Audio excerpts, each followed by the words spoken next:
La candente mañana de febrero en que Beatriz Viterbo murió después de una imperiosa agonía que no se rebajó un solo instante ni al sentimentalismo ni al miedo, noté que las carteleras de fierro de la Plaza Constitución habían renovado no sé qué aviso de cigarrillos rubios. El hecho me dolió, pues comprendí que el incesante y vasto universo ya se apartaba de ella y que ese cambio era el primero de una serie infinita. Cambiará el universo, pero yo no, pensé con melancólica vanidad. Alguna vez, lo sé, mi vana devoción la había exasperado. Muerta yo podía consagrarme a su memoria, sin esperanza, pero también sin humillación. Consideré que el 30 de abril era su cumpleaños. Visitar ese día la casa de la calle Garay para saludar a su padre y a Carlos Argentino Daneri, su primo hermano, era un acto cortés, irreprochable, tal vez ineludible. De nuevo aguardaría en el crepúsculo de la abarrotada salita. De nuevo estudiaría las circunstancias de sus muchos retratos. Beatriz Viterbo de perfil en colores. Beatriz con antifaz en los carnavales de 1921. La primera comunión de Beatriz. Beatriz el día de su boda con Roberto Alessandri. Beatriz poco después del divorcio en un almuerzo del Club Hípico. Beatriz en Quilmes con Delia San Marco Porcel y Carlos Argentino Daneri. Beatriz con el pequinés que le regaló Villegas a Edo.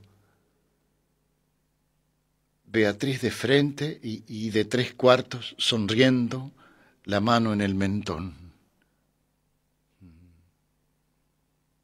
No estaría obligado, como otras veces, a justificar mi presencia con módicas ofrendas de libros, libros cuyas páginas finalmente aprendí a cortar para no comprobar meses después que estaban intactos. Beatriz Viterbo murió en 1929. Desde entonces no dejé pasar un 30 de abril sin volver a su casa de la calle Garay. Yo solía llegar a las 7:15 y quedarme unos 25 minutos. Cada año aparecía un poco más tarde y me quedaba un rato más. En 1933 una lluvia torrencial me favoreció. Tuvieron que invitarme a comer. No desperdicié, como es natural, ese buen precedente. En 1934, el 30 de abril, aparecí ya, dadas las 8, con un alfajor santafesino. Con toda naturalidad me quedé a comer. Así en varios aniversarios melancólicos y vanamente eróticos.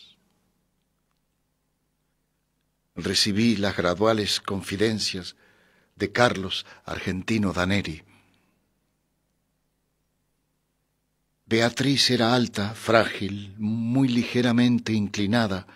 Había en su andar, si el oxímoron es tolerable, una como graciosa torpeza, un principio de éxtasis.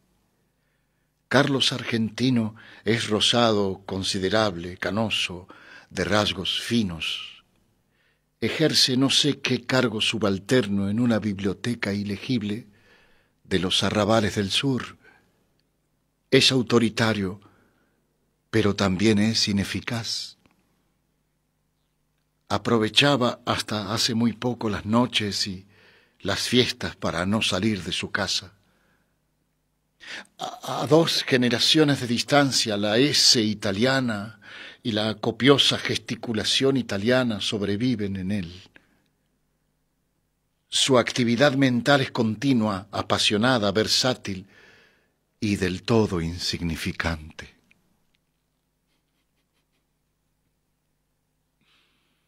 Abunda en inservibles analogías y en ociosos escrúpulos. Tiene como Beatriz grandes y afiladas manos hermosas. Durante algunos meses padeció la obsesión de Paul Fort, menos por sus baladas que por la idea de una gloria intachable. Es el príncipe de los poetas de Francia, repetía con fatuidad. En vano te revolverás contra él, no lo alcanzará, no, la más inficionada de tus saetas. El 30 de abril de 1941 me permití agregar al alfajor santafesino una botella de coñac del país.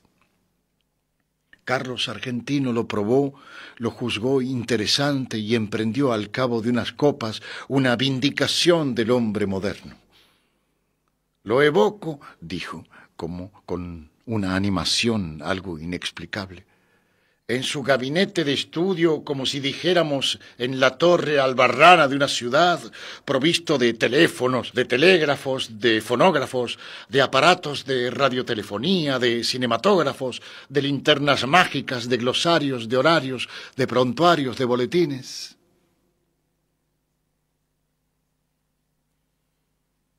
Observó que para un hombre así facultado el acto de viajar era inútil. Nuestro siglo XX había transformado la fábula de Mahoma y de la montaña. Las montañas ahora convergían sobre el moderno Mahoma. Tan ineptas me parecieron esas ideas de Carlos Argentino Daneri, y tan vasta su exposición, que las relacioné inmediatamente con la literatura. Le dije que por qué no las escribía. Previsiblemente respondió que ya lo había hecho. Esos conceptos y otros no menos novedosos figuraban en el canto augural, canto prologal o simplemente canto prólogo de un poema en el que trabajaba él desde hacía muchos años, sin réclame, sin bullanga ensordecedora, siempre apoyado en esos 2 báculos que se llaman el trabajo y la soledad. Primero abría las compuertas de la imaginación, luego hacía uso de la lima. El poema se titulaba La Tierra. Tratábase de una descripción del planeta en la que no faltaban, por cierto, la pintoresca digresión y el gallardo apóstrofe. Le rogué que me leyera un pasaje, aunque fuera breve. Abrió un cajón del escritorio, sacó un alto legajo de hojas de bloc estampadas con el membrete de la biblioteca Juan Crisóstomo Lafinur y leyó con sonora satisfacción. He visto como el griego las urbes de los hombres, los trabajos, los días de varia luz, el hambre.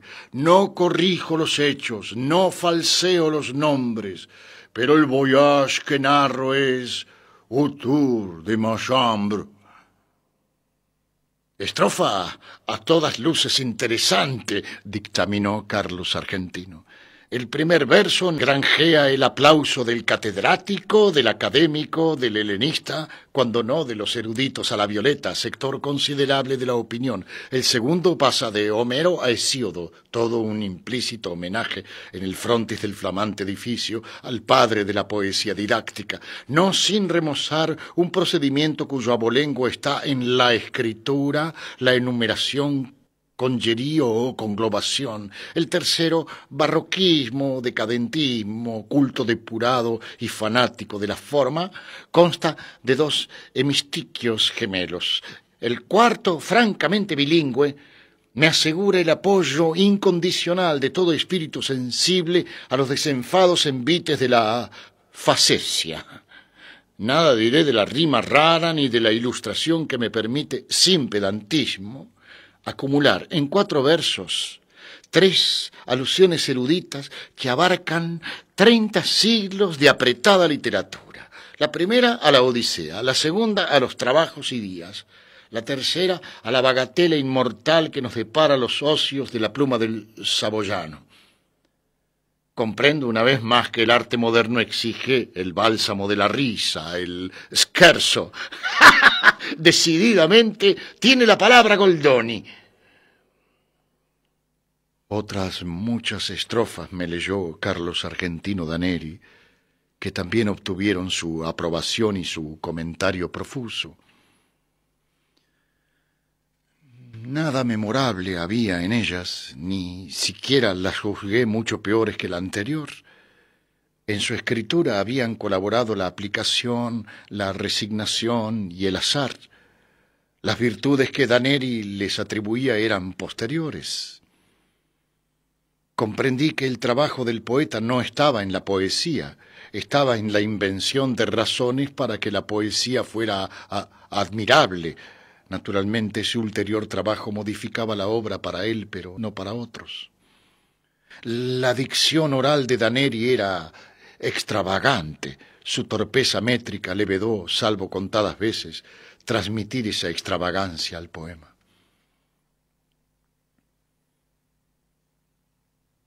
Una sola vez en mi vida he tenido ocasión de examinar los 15.000 dodecasílabos del Poliolbion, esa epopeya topográfica en la que Michael Drayton registró la fauna, la flora, la hidrografía, la orografía, la historia militar y monástica de Inglaterra. Estoy seguro de que ese producto considerable pero limitado es menos tedioso que la vasta empresa congénere de Carlos Argentino Daneri. Este se proponía versificar toda la redondez del planeta. En 1941, Daneri ya había despachado unas hectáreas del estado de Queensland, más de 1 kilómetro del curso del Ob, un gasómetro al norte de Veracruz, las principales casas de comercio de la parroquia de la Concepción, la quinta de Mariana Cambaceres de Alvear en la calle 11 de septiembre en Belgrano y un establecimiento de baños turcos no lejos del acreditario acuario de Brighton. Me leyó ciertos laboriosos pasajes de la zona australiana de su poema.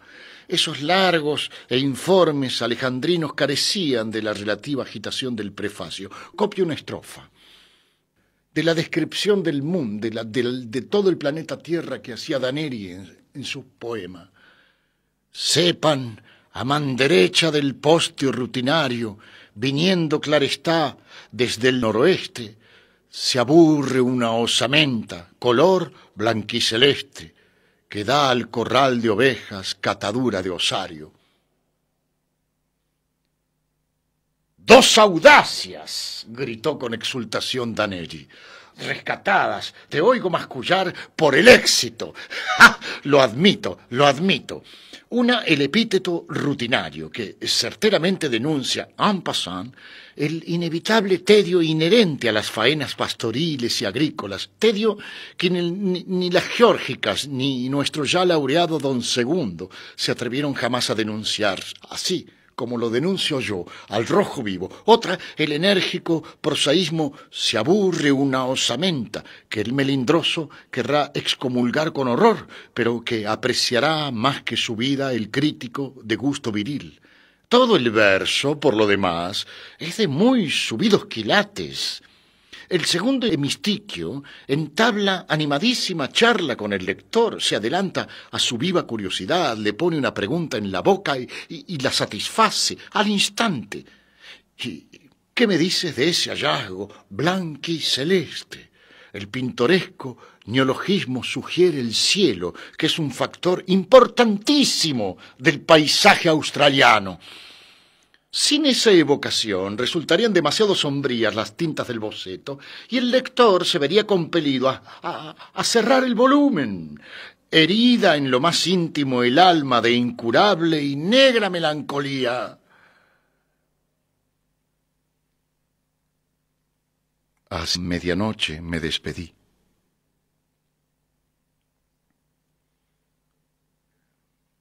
2 domingos después, Daneri me llamó por teléfono. Entiendo que por primera vez en la vida. Me propuso que nos reuniéramos a las 4 para tomar juntos la leche en el contiguo salón bar que el progresismo de Zunino y de Zungri, los propietarios de mi casa, recordarás, inaugura en la esquina, confitería que te importará conocer. Acepté con más resignación que entusiasmo. Nos fue difícil encontrar mesa, el salón bar, inexorablemente moderno, era apenas un poco menos atroz que mis previsiones. En las mesas vecinas, el excitado público mencionaba las sumas invertidas sin regatear por Zunino y por Zungri.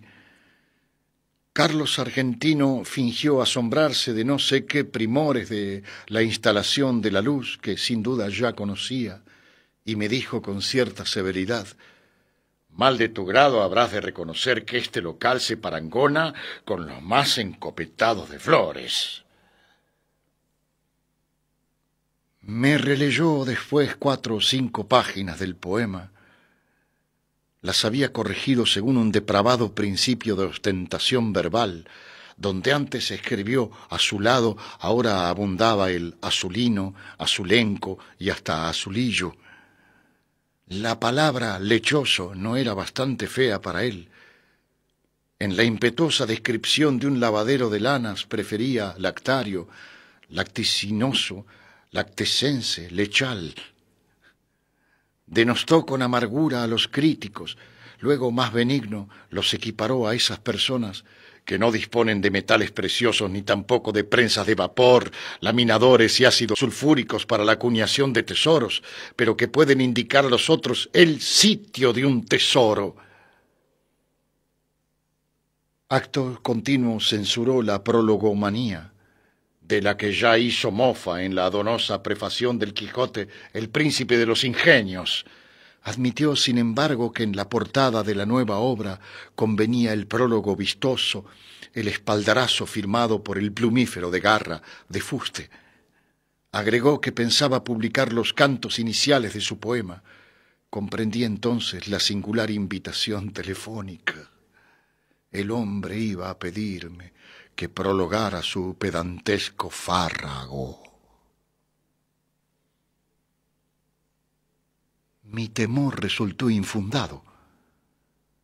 Carlos Argentino observó con admiración rencorosa que no creía errar el epíteto al calificar de sólido el prestigio logrado en todos los círculos por Álvaro Melián Lafinur, hombre de letras que, si yo me empeñaba, prologaría con embeleso el poema.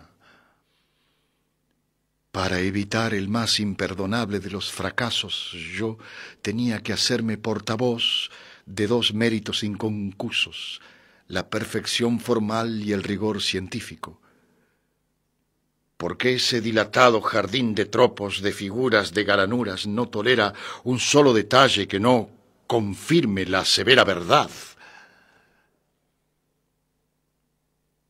Agregó que Beatriz siempre se había distraído con Álvaro. Asentí, profusamente asentí. Aclaré para mayor verosimilitud que no hablaría el lunes con Álvaro, sino el jueves, en la pequeña cena que suele coronar toda reunión del club de escritores.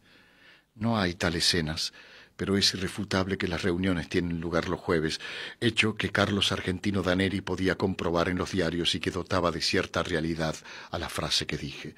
Dije, entre adivinatorio y sagaz, que antes de abordar el tema del prólogo, describiría el curioso plan de la obra de Daneri.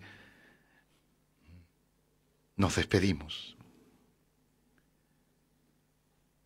Al doblar por Bernardo de Irigoyen encaré con toda imparcialidad los porvenires que me quedaban. Hablar con Álvaro y decirle que el primo hermano aquel de Beatriz Viterbo, ese eufemismo explicativo me permitiría nombrar a Beatriz.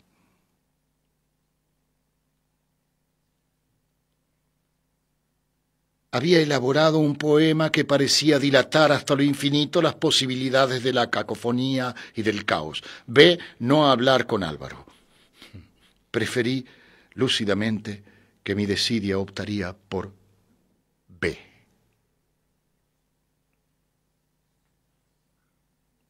A partir del viernes a primera hora empezó a inquietarme el teléfono. Me indignaba que ese instrumento que algún día produjo la irrecuperable voz de Beatriz Viterbo pudiera rebajarse a receptáculo de las inútiles y quizá coléricas quejas de ese engañado Carlos Argentino Daneri. Felizmente nada ocurrió, salvo el rencor inevitable que me inspiró aquel hombre que me había impuesto una delicada gestión y luego me olvidaba.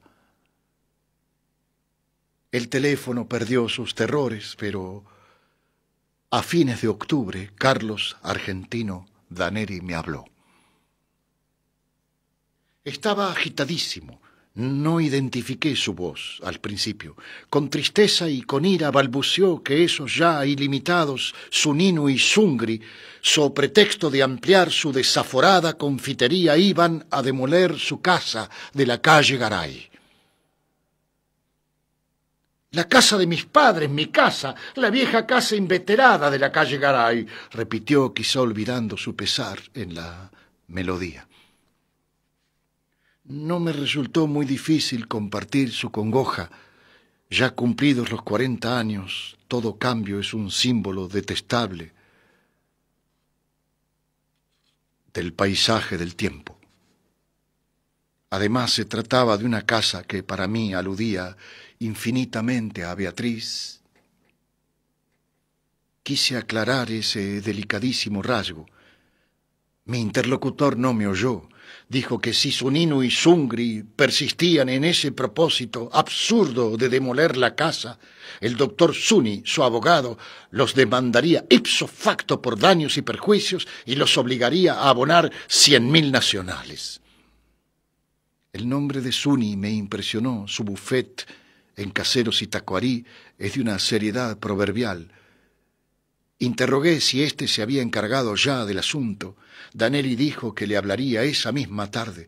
Vaciló y con esa voz llana, impersonal, a que solemos recurrir para confiar algo muy íntimo, dijo que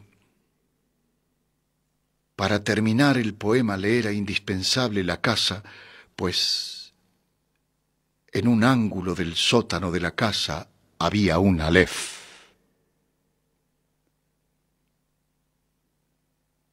Aclaró que un Aleph es uno de los puntos del espacio que contiene todos los puntos. Está en el sótano del comedor, explicó aligerada su dicción por la angustia. Es mío, es mío. Yo lo descubrí en la niñez, antes de la edad escolar. La escalera del sótano es empinada. Mis tíos me tenían prohibido el descenso, pero alguien dijo que había un mundo en el sótano. Se refería, lo supe después, a un baúl, pero yo entendí que había un mundo en el sótano. Bajé secretamente, rodé por la escalera vedada, caí y, al abrir los ojos,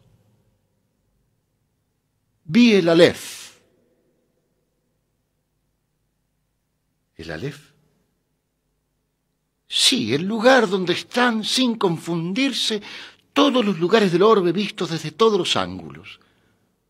A nadie revelé mi descubrimiento, pero volví.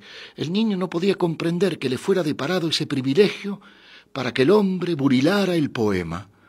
No me despojarán Zunino y Zungri. No, 1000 veces y no.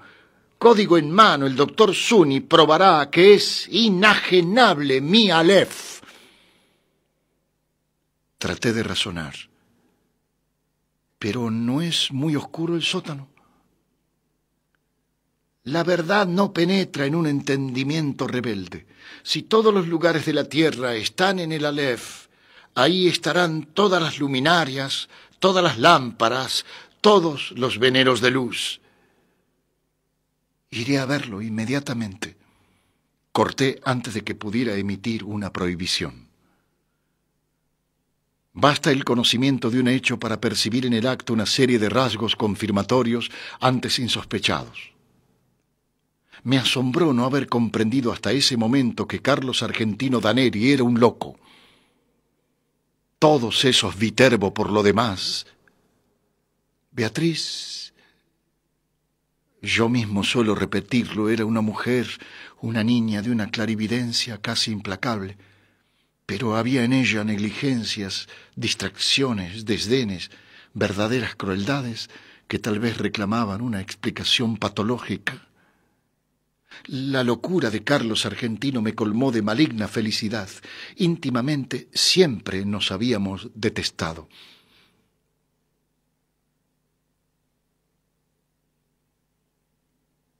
En la calle Garay la sirvienta me dijo que tuviera la bondad de esperar.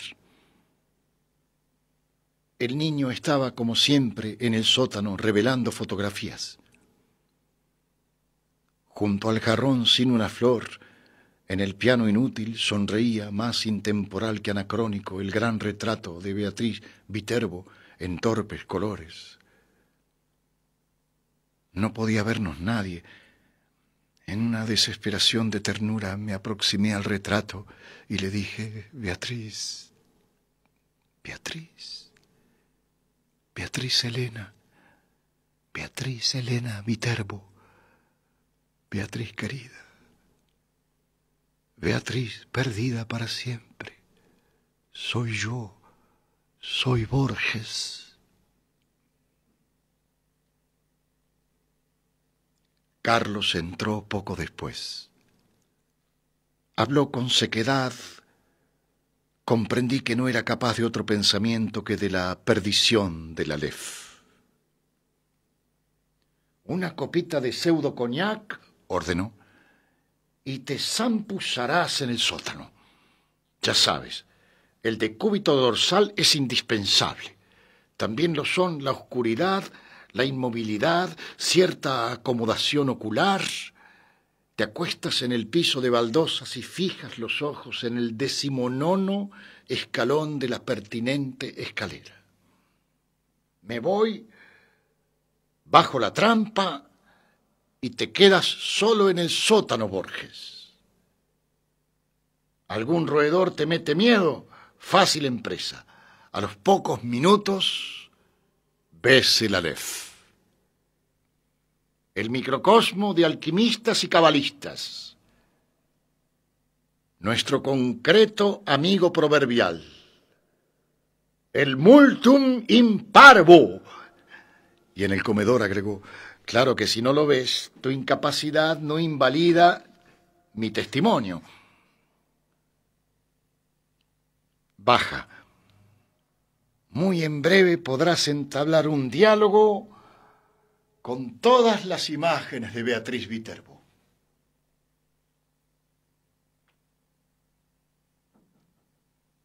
Bajé con rapidez, harto de sus palabras insustanciales. El sótano, apenas más ancho que la escalera, tenía mucho de pozo. Con la mirada busqué en vano el baúl de que Carlos Argentino me habló. Unos cajones con botellas y unas bolsas de lona entorpecían un ángulo. Carlos tomó una bolsa, la dobló y la acomodó en un sitio preciso. La almohada es humildosa, explicó, pero si la levanto un solo centímetro no verás ni una pizca y te quedas corrido y avergonzado. Repantiga en el suelo ese corpachón y cuenta: 19 escalones. Cumplí con sus ridículos requisitos. Al fin se fue. Cerró cautelosamente la trampa. La oscuridad, pese a una endija que después distinguí, pudo parecerme total. Súbitamente comprendí mi peligro. Me había dejado soterrar por un loco, luego de tomar un veneno. Las bravatas de Carlos transparentaban el íntimo terror de que yo no viera el prodigio. Carlos, para defender su delirio, para no saber que estaba loco, tenía que matarme. Sentí un confuso malestar que traté de atribuir a la rigidez y no a la operación de un narcótico. Cerré los ojos. Los abrí.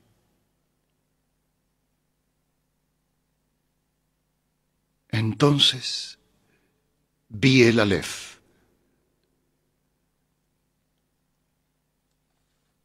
Arribo ahora al inefable centro de mi relato. Empieza aquí mi desesperación de escritor. Todo lenguaje es un alfabeto de símbolos cuyo ejercicio presupone un pasado que los interlocutores comparten. ¿Cómo transmitir a los otros el infinito Aleph que mi temerosa memoria apenas abarca? Los místicos en análogo trance prodigan los emblemas. Para significar la divinidad, un persa habla de un pájaro que de algún modo es todos los pájaros. Alanus de Insulis habla de una esfera cuyo centro está en todas partes y la circunferencia en ninguna. Ezequiel de un ángel de 4 caras que a un tiempo se dirige al oriente y al occidente, al norte y al sur. No en vano rememoro esas inconcebibles analogías.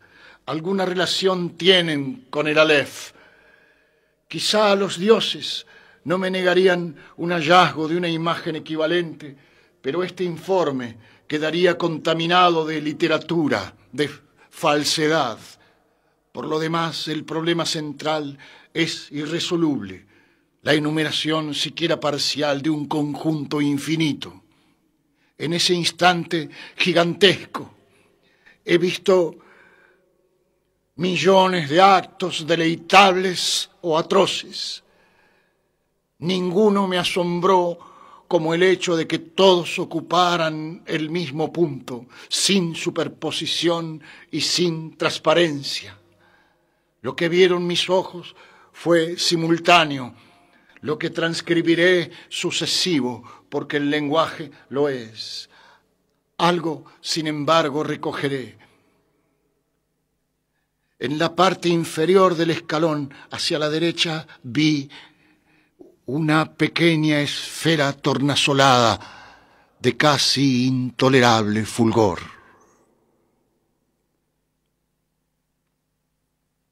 Al principio la creí giratoria, luego comprendí que ese movimiento era una ilusión producida por los vertiginosos espectáculos que encerraba. El diámetro del Aleph sería de 2 o 3 centímetros. Pero el espacio cósmico estaba ahí sin disminución de tamaño.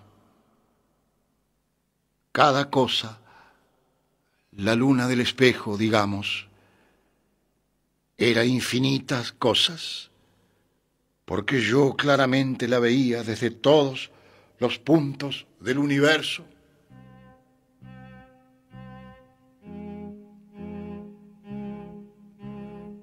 Vi el populoso mar, vi el alba y la tarde, vi las muchedumbres de América, vi una plateada telaraña en el centro de una negra pirámide, vi un laberinto roto, era Londres, vi interminables ojos inmediatos escrutándose en mí como en un espejo. Vi todos los espejos del planeta y ninguno me reflejó. Vi en un traspatio de la calle Soler las mismas baldosas que hace 30 años vi en el zaguán de una casa en Fray Bentos. Vi racimos, nieve, tabaco, vetas de metal, vapor de agua, vi conexos desiertos ecuatoriales y vi cada uno de sus granos de arena. Vi en Inverness a una mujer que no olvidaré. Vi la violenta cabellera, el altivo cuerpo, vi un cáncer en el pecho, Vi un círculo de tierra seca en una vereda donde antes hubo un árbol. Vi una quinta de adrogué, un ejemplar de la primera versión inglesa de Plinio, la de Philemon Holland. Vi a un tiempo cada letra de cada página. De chico yo solía maravillarme de que las letras de un volumen cerrado no se mezclaran y perdieran en el decurso de la noche. Vi la noche y vi el día contemporáneo. Vi un poniente en Querétaro que parecía reflejar el color de una rosa en Bengala. Vi mi dormitorio sin nadie. Vi en un gabinete de Almar un globo terráqueo entre dos espejos que no multiplicaban sin fin. Vi caballos de crina remolinada en una playa del mar Caspio, en el alba. Vi la delicada osatura de una mano. Vi a los sobrevivientes de una batalla enviando tarjetas postales.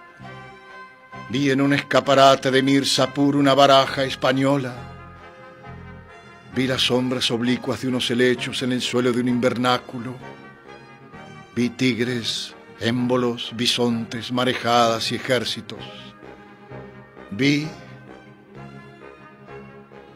todas las hormigas que hay en la tierra.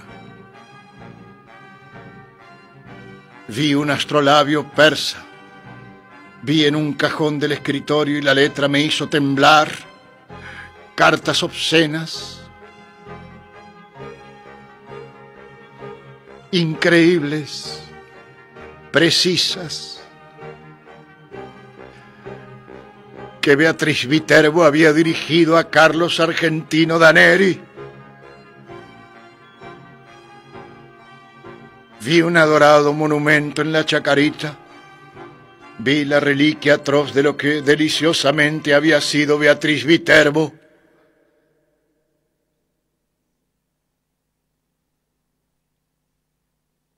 Vi la circulación de mi oscura sangre, vi el engranaje del amor y la modificación de la muerte.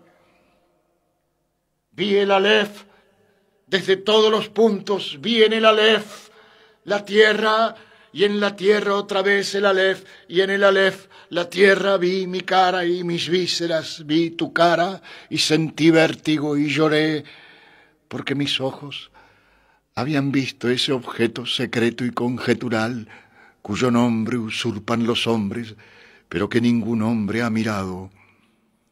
El inconcebible universo.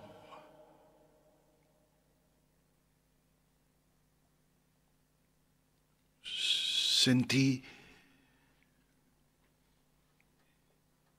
infinita veneración.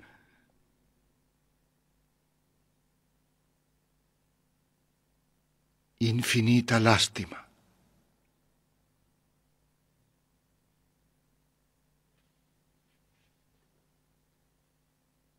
Tarumba, habrás quedado de tanto curiosear donde no te llaman, dijo una voz aborrecida y jovial.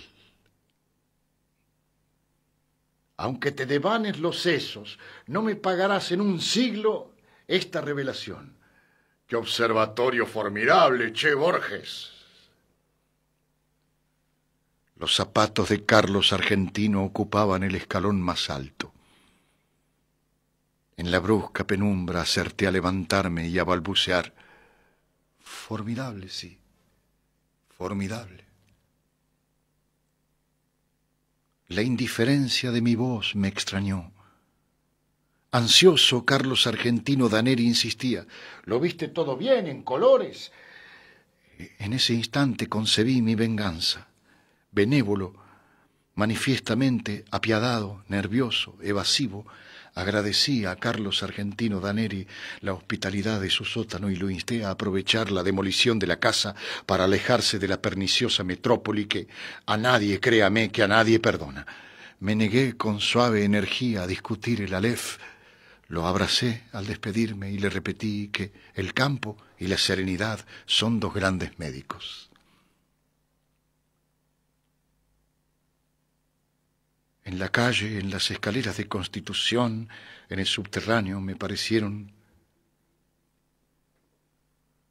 familiares todas las caras.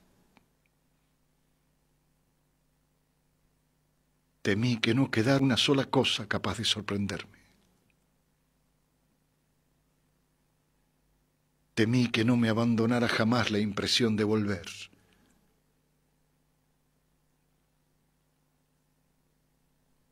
Felizmente, al cabo de unas noches de insomnio, me trabajó otra vez el olvido.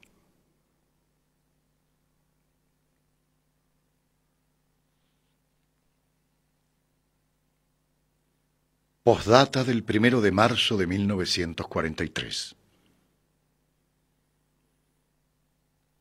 A los 6 meses de la demolición del inmueble de la calle Garay, la editorial Procusto no se dejó arredrar por la longitud del considerable poema y lanzó al mercado una selección de trozos argentinos.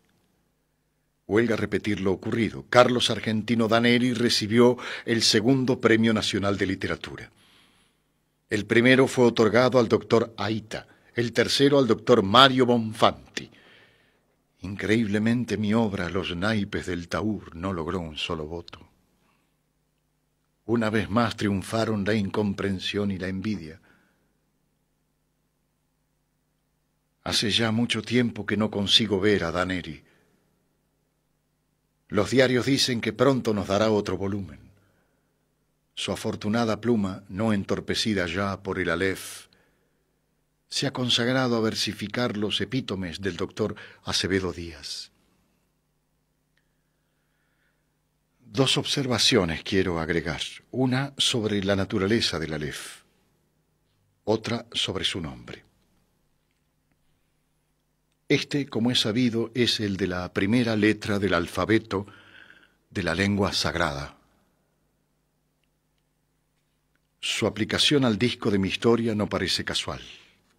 Para la Cábala, esa letra significa el En Sof, la ilimitada y pura divinidad. También se dijo que tiene la forma de un hombre que señala el cielo y la tierra, para indicar que el mundo inferior es el espejo y es el mapa del superior. Para la Mengen Lebre es el símbolo de los números transfinitos en los que el todo no es mayor que alguna de las partes. Yo querría saber, ¿eligió Carlos Argentino ese nombre o leyó, aplicado a otro punto donde convergen todos los puntos, en alguno de los textos innumerables que el Aleph de su casa le reveló?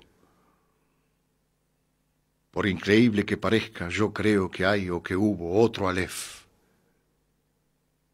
Yo creo que el Aleph de la calle Garay era un falso Aleph.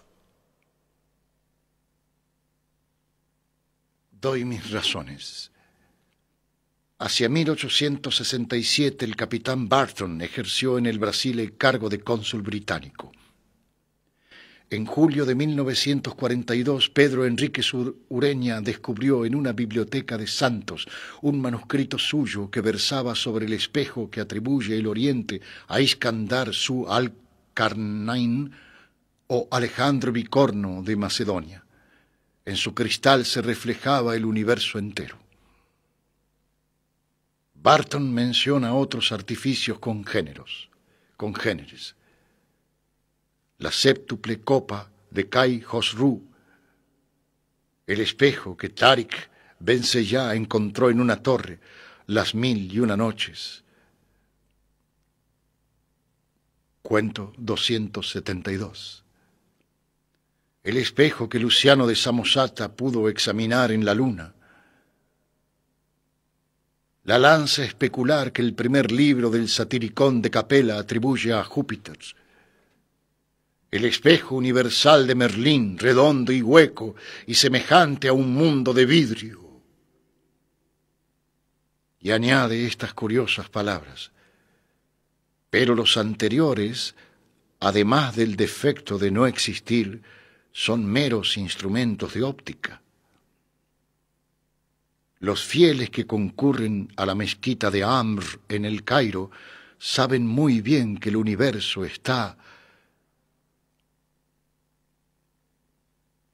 en el interior de las columnas de piedra que rodean el patio central.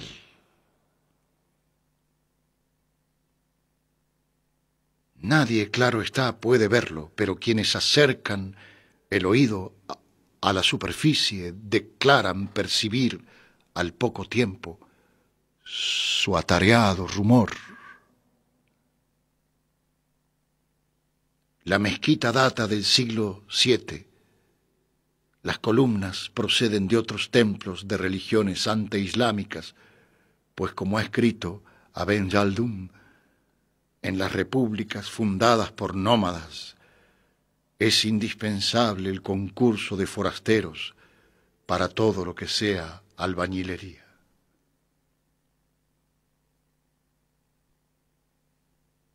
¿Existe ese alef en lo íntimo de una piedra?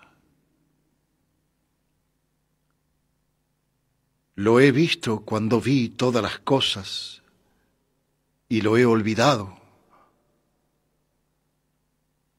Nuestra mente es porosa para el olvido. Yo mismo estoy falseando y perdiendo bajo la trágica erosión de los años los rasgos de Beatriz.